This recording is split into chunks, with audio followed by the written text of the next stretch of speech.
Bonsoir à tous, le mercredi 11 janvier 2023, bienvenue sur ces flashs d'informations sur Malikouna Folichou.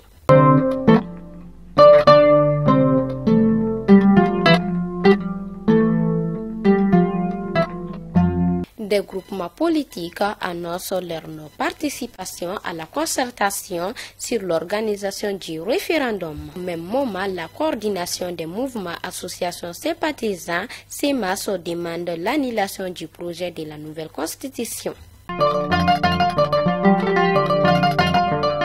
Les dossiers de la semaine portent sur les caméras de surveillance mises en place dans plusieurs établissements. Les autorités judiciaires confirment son apport lors des enquêtes.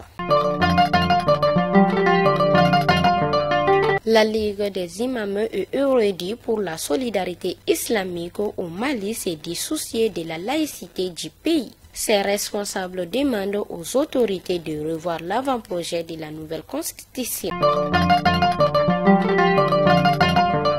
Faisons un tour au nord du pays, un éleveur tué et un autre blessé. C'est le bilan d'une attaque perpétrée le mardi 10 janvier 2023 par des hommes armés non identifiés à la foire de Bara à 25 km d'Assongo. Les témoins rapportent que ce sont des 4 bandits armés à moto qui ont commis les crimes. Les mêmes sources ajoutent qu'ils ont dépouillé plusieurs personnes de leurs biens avant de s'enfuir.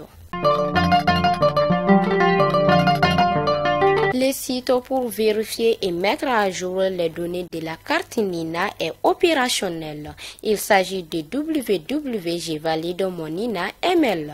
L'information est donnée par le ministère de la Sécurité.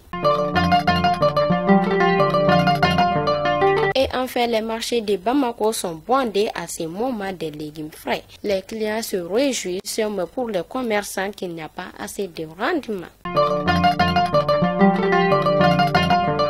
Fidèles abonnés de Malikouna Folichou, c'était l'information du jour et à demain, Inch'Allah.